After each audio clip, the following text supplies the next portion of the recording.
pessoal, boa noite. Então, como foi pedido e eu não expliquei para o nono ano A o conteúdo, então eu vou fazer a explanação do conteúdo a partir do que vocês já têm. No nono B eu já expliquei o conteúdo, tá bem? Então vocês podem acompanhar, tanto no nono A quanto no nono B, novamente essa explicação a partir do que vocês têm anotado. Estou explicando o que vocês têm anotado, ok? No slide que eu preparei, já apresentado para o nono B. Então vamos lá. O gênero textual conto. Acho que o óculos não tá legal. O gênero textual conto. Qual a principal característica do gênero? Bom, a primeira característica do gênero é que ele é um gênero curto. Alguns contos começam com Era uma Vez. E a gente vai começar com aqui um ditado muito conhecido da nossa realidade. Eu creio que todos já devem ter ouvido. O ditado que diz: quem conta um conto aumenta um ponto. Quer dizer, o conto ele vai sofrendo suas alterações. Por quê? Porque é um gênero narrativo que vai sendo passado de um para o outro. Então, os primeiros contos narrados, eles eram narrados dessa maneira. Não existia algo para se escrever, ele era contado, assim como era nas inscrições bíblicas de Jesus. Era alguém que ouvia Jesus falar e daí escrevia, depois escrevia. Da mesma maneira eram os contos. Então, no que cada um ia contando, sofria, claro, suas alterações. E quando diz quem conta um conto aumenta um ponto, vocês sabem que quando a gente coloca um ponto, uma vírgula, principalmente, altera totalmente o significado de uma frase, de um enunciado, de uma notícia, tá bem? Então a gente começa o conteúdo por aí. Quando acrescentamos algo em um conto, ela começa a perder o seu sentido, a sua originalidade. Então, nunca temos a certeza de onde saiu. Então, a gente teria que voltar, voltar, voltar, até chegar lá. Os contos mais conhecidos, que é os contos de fada, que era aqueles que iniciam com Era uma Vez, eles naturalmente não são daquela maneira. A sua maneira real, os primeiros autores daqueles contos são os irmãos Grimm. Os irmãos Grimm, eles contam essas histórias da Bela Adormecida, Rapunzel, Branca de Neve, mas nem todos eles têm seu final feliz. Então, esses contos que têm um final feliz são os famosos contos da carochinha, os contos para enganar as crianças, vamos dizer assim, tá? Então, a característica dele é que ele é um gênero literário curto, não é um gênero longo, ele pode durar dias, ele pode durar anos, mas ele também pode durar minutos. Tem contos que duram minutos, mas ele não perde sua essência, não perde suas características. E é isso que eu quero que vocês entendam para que a gente não perca esse significado, não perca essa essência para fazer na hora da produção do nosso conto, para na hora de fazer o nosso conto, ok? Então vamos lá. Ele é um gênero curto, mas que apresenta suas estruturas e seus elementos bem marcados. E a gente vai ver agora quais são esses elementos, ok? Levando em consideração que ele é um gênero narrativo, como eu já disse. Então é uma coisa que é narrada de um para o outro e que tem que haver a presença dos personagens. E vocês vão ver, a gente vai relembrar quais são, né? São três.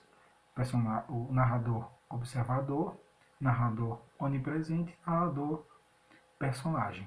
Onisciente, perdão. Narrador observador, narrador personagem, narrador onisciente. São três. Vamos começar. Primeira coisa, quais são os elementos do conto? O que é que tem que ter um conto? Por natureza, por regra, ele tem que ter personagens, ele tem que ter narrador, ele tem que ter tempo, espaço, enredo e conflito. São 6 coisas. Vamos começar com os personagens. Bom, como eu disse, não, acho que eu não disse, mas um conto ele pode ser real ou imaginário. Quer dizer, ele pode acontecer como também pode não acontecer. Né? Eu posso criar, ser uma coisa da minha cabeça, inventar, vamos dizer assim. Eu só não posso criar uma coisa absurda, né? Uma coisa louca. Não. Então ele pode ser uma coisa real ou imaginária. Então, dessa maneira também meus seres podem ser seres reais ou imaginários. Vamos para um exemplo claro. Eu creio que todos vocês já devem ter assistido a Branca de Neve. Não, a Bela e a Fera, que passou domingo, né? Na sessão da tarde. Sessão da tarde não tem outro nome. A Bela e a Fera traz no seu enredo seres que falam, né? Seres humanos, pessoas, mas também traz a mobília da casa que fala, né? Os copos, os pratos. Tanto o desenho, a versão animada quanto a versão real traz. Então, quer dizer, os personagens podem ser pessoas, personagens reais, como também podem ser animais, objetos, seres imaginários, ok? Mas eles têm que estar presentes na narrativa. Existem contos, claro, que como um conto ele é curto, então serão poucos personagens. Se o seu conto for mais longo, ele nem sempre deve obedecer, mas geralmente ele se tem mais personagens, ok? Então, personagem, real ou imaginário. Agora o narrador. Ele, todo conto também tem que ter um narrador, porque como eu falei que o conto é um gênero narrativo, então ele precisa exclusivamente ter um narrador. E eu já disse que são três. O narrador personagem é o narrador que tanto narra a história quanto participa. Por exemplo, Memórias Póstumas de Brás Cubas, ele narra o que aconteceu com ele quando morto. Então ele se vê ali, presente, morto. Se vocês não já leram, se não leram, recomendo Memórias Póstumas de Brás Cubas. É um livro excelente. Então ali há a presença de um narrador personagem, porque ele narra o que aconteceu com ele, ok? Então o narrador personagem é esse, que narra e, e realmente participa da história. O narrador observador é aquele narrador que narra o que está acontecendo, porém ele não sabe o que passa na mente do, dos personagens e nem sabe do futuro, tá? Então ele apenas observa, assim como o leitor, como a gente que está lendo, ele vai só observando o desencadeamento dessa narrativa. Já o narrador onisciente, assim como o observador, ele não participa da história, porém ele sabe e ele pode contar, se ele quiser, o passado anterior à narrativa, o presente e tanto o futuro. Então, o onisciente é aquele que sabe de todo o enredo, porém ele não participa. Eu vou dizer a vocês que eu prefiro trabalhar com narrador personagem e narrador observador, levando em consideração que eu gosto de trabalhar com os contos mais populares. Então, narrador personagem e narrador observador. O mais comum que eu vejo que os alunos fazem é o narrador observador, porque ele apenas observa o que está acontecendo na história. Mas também tem muitos alunos que preferem narrador observador, porque eles narrador personagem, perdão, porque ele participa da história. Bem, geralmente contam coisas que aconteceram com eles, e daí envolve outro nome, mas na verdade contam coisas que acontecem com eles próprios. Isso pode também, ok? Então são esses três tipos de narradores: narrador personagem, narrador observador, narrador onisciente. Agora no tempo, o que é o tempo? O tempo foi como eu disse, o conto pode durar um dia, o conto pode durar dias, o conto pode durar anos, mas também o conto pode durar apenas alguns minutos, poucos minutos.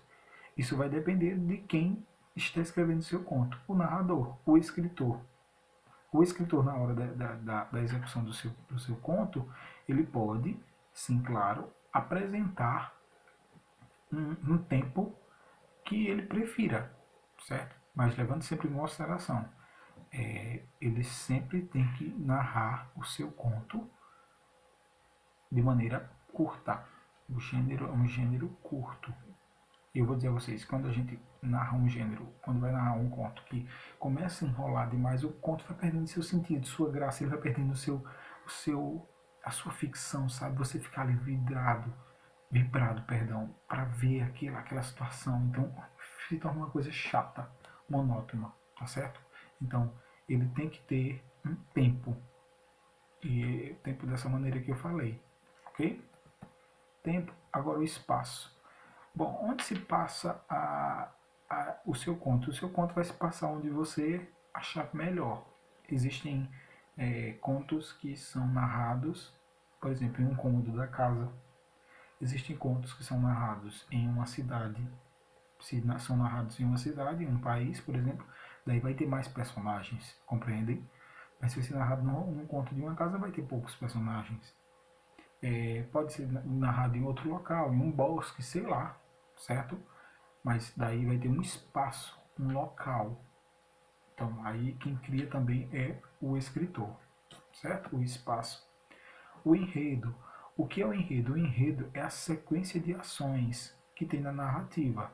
Então, a sequência começo, meio e fim, certo? A gente vai ver mais à frente, bem explicado o enredo. O conflito é a situação gerada pelas ações iniciais que vão ser uma consequência da solução do conflito, né, da resolução no final do nosso conto, certo? O conflito é a forma com que o enredo deixa os seus personagens, tá certo? É o conflito. É uma situação gerada no início das ações. Agora, a estrutura de um conto. Todo conto, quando vocês forem produzir, o conto de vocês deve conter 4 partes, que são elas. A gente já sabe que são 3 partes em um texto. Na introdução, desenvolvimento e conclusão. Essa sequência segue, apenas vai acrescentar mais uma, que é o clímax. Vamos começar pelos 4, né? Começar pelo primeiro, pela introdução. A introdução vai se tornar até idiota o que eu vou dizer. É a introdução, é o início do nosso conto. É quando eu vou falar as informações, os primeiros acontecimentos da minha história, certo? É os primeiros acontecimentos, é só para dar o gostinho de quero mais, tá? O desenvolvimento é quando eu vou envolver, vou colocar o enredo, né, a sequência de ações e vou apresentar o problema, o conflito, certo? É no desenvolvimento. O clímax, bom, o clímax é a melhor parte do conto, eu creio, para mim. É quando é aquele momento de maior tensão. Eita, morreu ou não morreu? Matou ou não matou? Vai morrer? Eita, será? Foi ele ou não foi? É quando tem a novela, né, que tá naquela melhor parte, né, da novela, aí para. Aquilo ali é o clímax, certo? Isso vocês vão ver nos contos que eu vou mandar para vocês, exemplos muito bons de clímax. E a conclusão, que também pode ser chamada de desfecho ou solução do conflito, vai ser justamente uma solução para o conflito. Agora, a solução vai ser boa ou ruim. Diferente dos contos de fada, que geralmente tem e viveram felizes para sempre, no seu conto, dependendo do gênero, do subgênero que você escolher, ele pode ter sinal feliz ou não, mas ele vai haver uma solução. Boa, boa ou ruim, mas tem que haver essa solução, ok? Os tipos de conto, então, eles são divididos em alguns subgêneros. Eu vou tratar os principais, mas existem vários outros. Começando com contos de fada, ou chamados também de conto maravilhoso. O conto maravilhoso ele começa geralmente com Era uma Vez, então é os contos que a gente conhece, Branca de Neve, Rapunzel, Chapeuzinho Vermelho, certo? Eles são determinados historicamente pela era medieval. Por que pela era medieval? Porque é a era que foram escritos dos irmãos Grimm. Podem analisar que a era medieval é a época dos castelos exuberantes e tudo mais. Percebam, Rapunzel, trancada numa torre de um castelo. Branca de Neve é levada para um castelo. Cinderela fica em um castelo, vai para um castelo, né, no desenrolar da história. Então, percebem que os contos de fadas geralmente têm essa coisa de princesa, de príncipe e de castelo. Então, isso aí são características da era medieval, tá? Então, um conto maravilhoso. E ele apresenta um final feliz com uma moral, um ensinamento, tá bem? Agora, os contos de terror, o subgênero mais utilizado, mais querido pelos alunos. Eles amam demais. Diferente do conto de fadas, que o conto maravilhoso, né? Os contos de fadas, o conto de terror não começa como Era uma Vez, claro, não vai ter mais aquela coisa melancólica, né? Aquela coisa nossa, não. Ele vai ser um conto que vai incluir elementos sobrenaturais, aquilo que a gente não pode ver, mas que tem ações na casa, portas se batendo, janelas se abrindo, aquelas coisas todas que vocês conhecem. Eu creio que uma parte de vocês gosta muito de filmes de terror ou filmes de suspense e que nem sempre tem um final feliz. E detalhe, os seus personagens são personagens lendários, são de lendas. Saci Pererê, Curupira, vampiro, lobisomem, morto-vivo e etc. Certo? São os contos de terror. Tem esses personagens e nem sempre acaba com um final feliz. Alguns sim, outros não. Geralmente não. Bem, Agora, o conto fantástico. O conto fantástico é aquele que apresenta um cenário do nosso cotidiano, porém acontece algo absurdo, algo que não poderia acontecer na nossa realidade. Então é aquela coisa que a gente fica pasmo. Por exemplo, o pai mata uma filha. É uma coisa absurda, porque não é uma coisa da nossa realidade. Bom, é hoje, mas não deveria ser. Mas vocês compreendem o que eu estou querendo dizer, né? É algo que se torna absurdo na nossa realidade. Algo que a gente não possa imaginar, tá bem? Então, é um estranhamento na história, acontece um estranhamento no leitor, causa aquela decepção para o leitor. Nossa, que coisa tão ruim. Fica até aquela pergunta: nossa, será que é um sonho? Será que é realmente realidade? Será que isso está realmente acontecendo? E acontece aquele estranhamento na história, tá bem? Então, é o conto fantástico. Então, pessoal, esses são os subgêneros, o gênero conto de fada, o conto maravilhoso, contos de terror e os contos fantásticos. Esses são os três subgêneros. Então, a partir disso, vocês vão produzir um conto obedecendo essas características que eu estou dando, que é características próprias de um conto. Eu vou enviar para vocês também o passo a passo de como vocês produzirem um conto para que vocês produzam, tá bem? Então, qualquer dúvida que vocês tiverem com relação ao conteúdo, eu vou estar enviando para vocês. As comandas, as atividades eu vou enviar a partir de amanhã. Eu envio aqui no grupo, tá bem? Envio também os contos para que vocês façam as leituras. E no final de semana passo um conto extra que eu sei que vocês vão estar amando o gênero. Então vou passar uns contos extras para aqueles que quiserem ler.